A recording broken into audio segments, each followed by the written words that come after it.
Good morning, everyone. This is Tony from Her Homestead Skills. Welcome to my channel. I've already been to the garden this morning and made sure that all my babies got a good watering, because they should, for one. But secondly, I've been warned that we're going to have a heat wave for the next few days. And what a heat wave warning signifies is that we're going to have 33 degrees Celsius weather. Now, for my American friends, that translates to 91 degrees.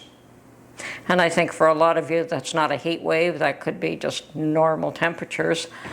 But it is a heat wave for this time of year. So interesting.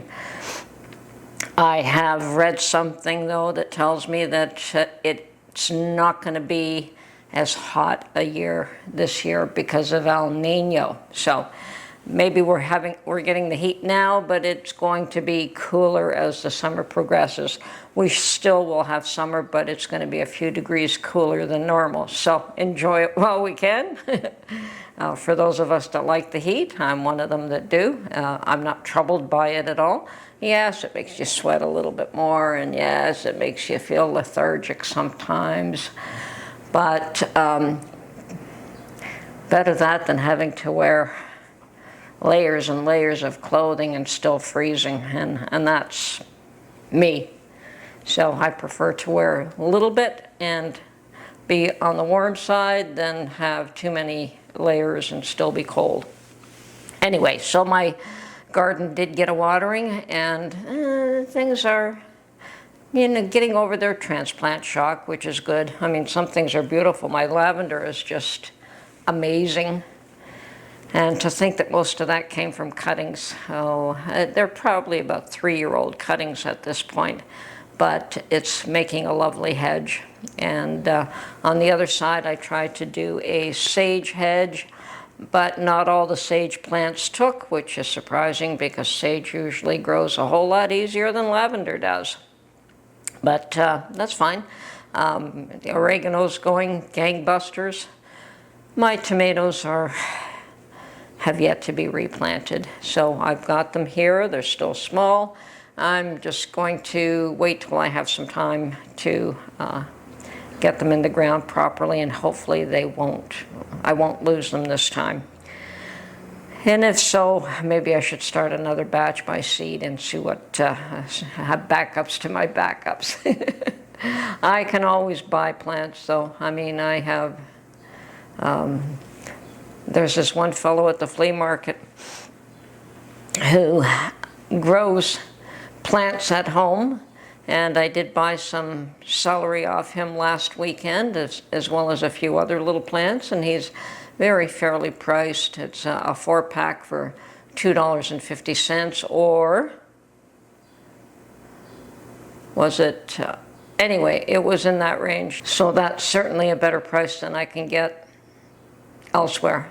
And I've been finding some of these big box stores, even though they're a good sized little pot, it's a 4-inch pot for one plant for $3.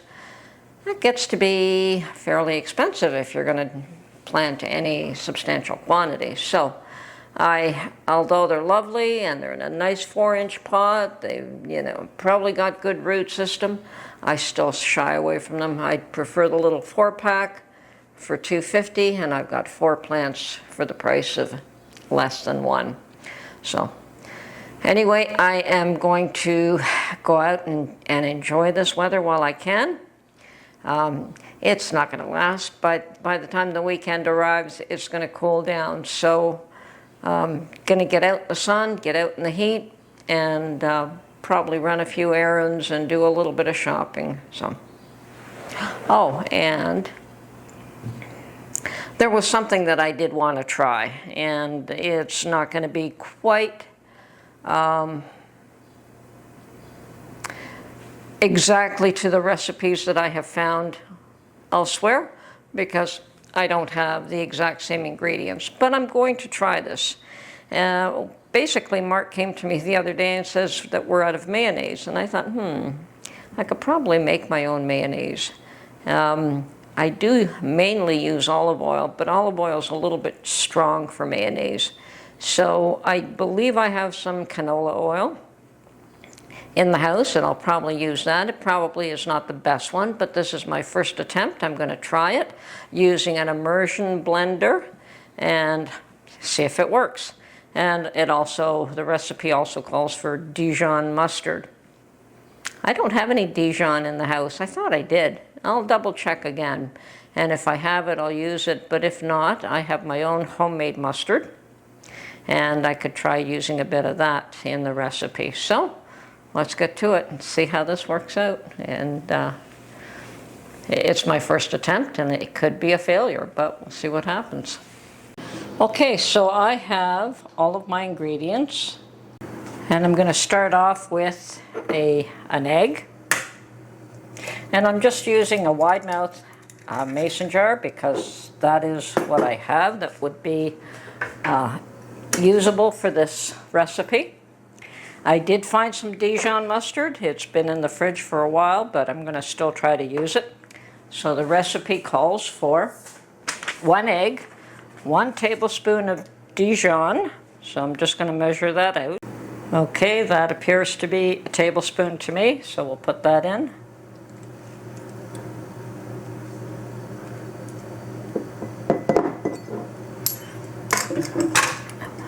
One tablespoon of wine vinegar. It could be red or white. And not all recipes call for this, but I like red wine vinegar, so I'm adding it. And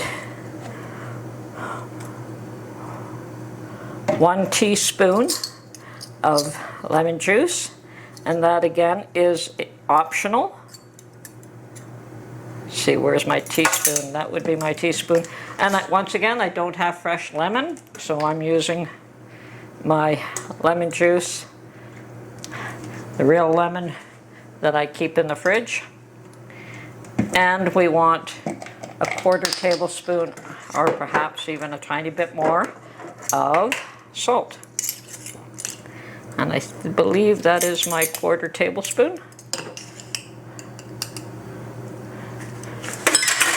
Okay, moment of truth.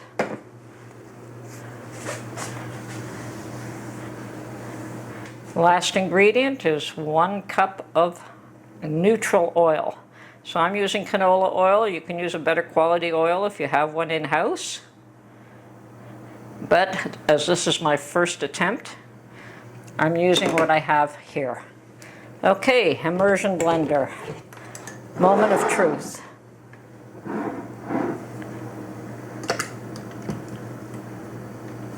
Ooh, I hope this jar is big enough.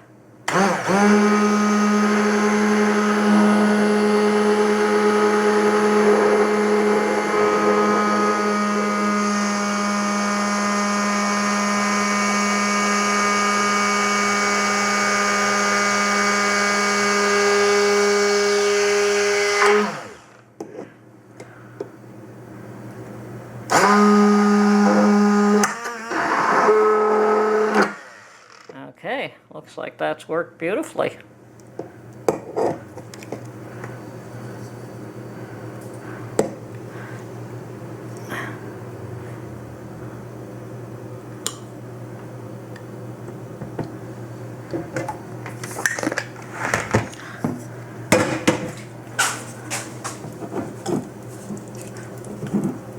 Oh yes, that looks real nice.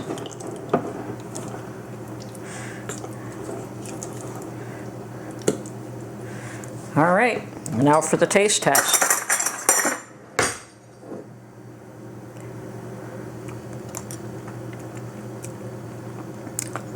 Oh yes, Mark will love this.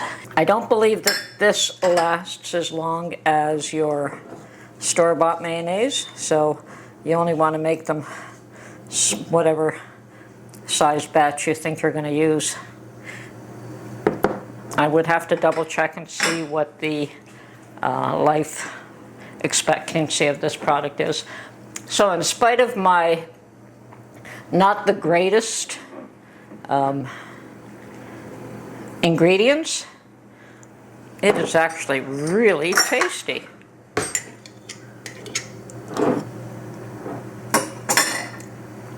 Oh yes, that's nice. I can say that I likely will probably not buy store-bought mayonnaise ever again. That was so easy to make. Okay, that mayonnaise was really, really easy to make, and I would recommend that you try it if you have an immersion blender. If you don't, the other way, and I have made it that way in the past, long, long ago, was with a regular blender. But with that, you have to just pour the oil in really, really, really slow. This was amazingly fast and simple and great recipe.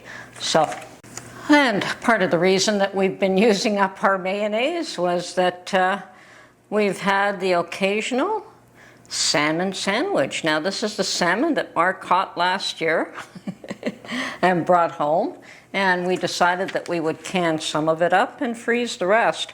And I think I made about 10 jars of salmon, and it's actually quite nice. So fresh caught home canned salmon with homemade mayonnaise. Now I'm going to save this recipe. I really like this one. So this is Tony from her Homestead Skills. Hope you enjoyed this video. Please like, subscribe, and we'll catch you on the next one. Bye for now.